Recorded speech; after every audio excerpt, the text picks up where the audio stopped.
Antes de empezar, ¿tenéis a mano el gorrito de aluminio? ¿Ya?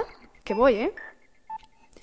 Yuri Bezmenov, ex agente del KGB, dio una entrevista en 1984 en la que explicaba las fases de la guerra psicológica de la Unión Soviética en Occidente. Este lavado de cerebro consiste en cambiar la percepción de la realidad y subvertir cualquier cosa de valor en la sociedad de tu enemigo.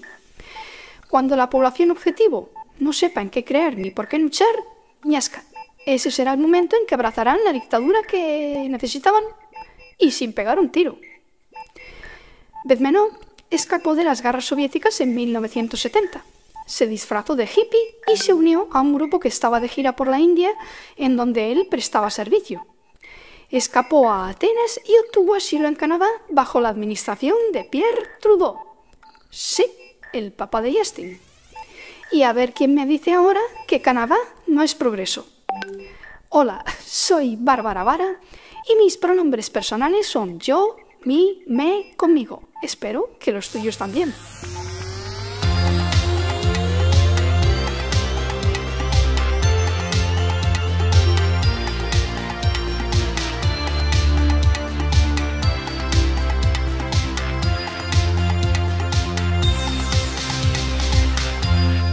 Bezmenov, que en el mundo libre se hacía llamar Thomas David Schumann, decía que en la KGB el engaño era su trabajo. Lo que no imaginó es que su Canadá de adopción sería el experimento piloto del gran reseteo cerebral global del siglo siguiente. En la página del Foro Ecofóbico Mundial, en su apartado de Estrategia de Inteligencia, el modelo económico que estudian para exportar al resto del mundo es el de Canadá. No en vano, la vicepresidenta de Canadá de la época era doña Chrystia Freeland, casualmente miembro de la junta directiva del Foro Endogámico Mundial. Canadá. Menudo historial de progreso, sobre todo desde Trudeau Jr. Barbie totalitaria fue quien decretó la ley de emergencia durante las protestas por la gripe china. El Convoy de la Libertad fue una serie de manifestaciones iniciadas por los camioneros canadienses en contra de la inoculación obligatoria y las restricciones sanitarias del país. El muy inclusivo Justin los llamó pequeña minoría marginal con opiniones inaceptables. Decretó la ley de emergencia sin pasar por el Parlamento. Su vicepresidente Forera anunció que los bancos deberían congelar las cuentas de las personas vinculadas a las protestas, sin necesidad de una orden judicial. Dijo que los manifestantes perderían su seguro y tendrían sus cuentas corporativas suspendidas, y eso sin dinero digital. 2 años más tarde, un tribunal federal canadiense dictaminó que la aplicación de aquella ley de emergencia fue irracional e inconstitucional. ¿De qué me suena? Pero esta noticia no podrían verla los usuarios de Facebook o Instagram en Canadá desde 2023.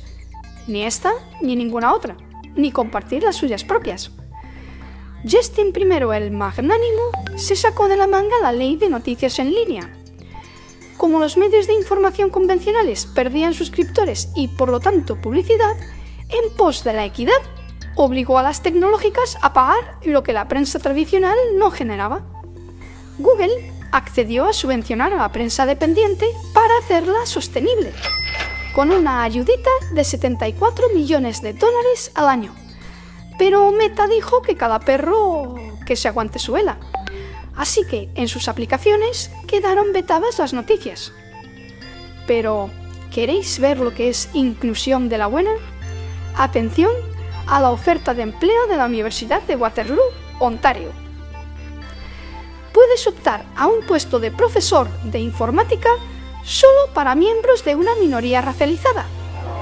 Bueno, no te descartes tan rápido. Tienes que sentirlo, no serlo.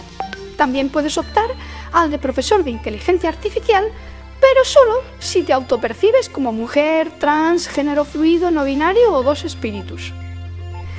A ver, 2 espíritus es uno más de los géneros, que en realidad son 2. En estos pacientes, el género no fluye como un arroyo. En su cuerpo hay dos almas sexualizadas que luchan ferozmente entre sí. Yo esto lo veo muy binario. Bueno, Bezmenov nos enseñó que la primera fase de la subversión ideológica es la desmoralización de la nación enemiga. Este proceso dura unos 20 años porque es el tiempo que se necesita para educar a una generación de estudiantes en el país adversario. Pues, según la Guía para Profesores de Toronto de 2024, el sistema educativo canadiense existía exclusivamente para perpetuar la supremacía blanca. Así que las escuelas debían priorizar la raza de sus estudiantes sobre cualquier otro factor. Casualmente esa guía nos la puedo reproducir sin pedir permiso a la Junta Escolar del Distrito de Toronto, pero vamos, que se descarga fácilmente. Luego sale el link. Y el alarde de progresismo definitivo, el Plan Piloto Estrella de Canadá, la despenalización de la posesión de estupefacientes en la Columbia Británica por 3 años.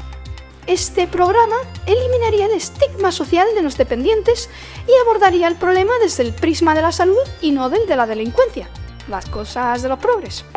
Pero claro, ¿la despenalización de la posesión implicaba la legalización de la venta? Pues sí y no. Seguía siendo ilegal ser camello a menos que fueses el gobierno federal de la Columbia Británica, que sí podía comprar estos narcóticos a los laboratorios para distribuirlos entre los adictos de la región, siempre en espacios seguros. Eso sí, no esperes que se acuerden de tus pronombres en pleno colocón. Si estás puesto, no estás despierto. Y si no estamos mejor, no es progreso. ¡Hasta pronto! Aquí. A mí no me gustan los extremos, ni la extrema izquierda, ni la extrema derecha. A mí lo que me gusta es la libertad de expresión, porque todos somos libres para poder opinar. Hombre, a mí también. Tú te callas. Papá, ¿qué es un dictador? Un dictador, pues un dictador es una persona que siempre quiere mandar, siempre quiere tener la razón y todo tiene que ser como él diga, no tiene en cuenta la opinión de los demás. ¿Como mamá? No, tan exagerado no.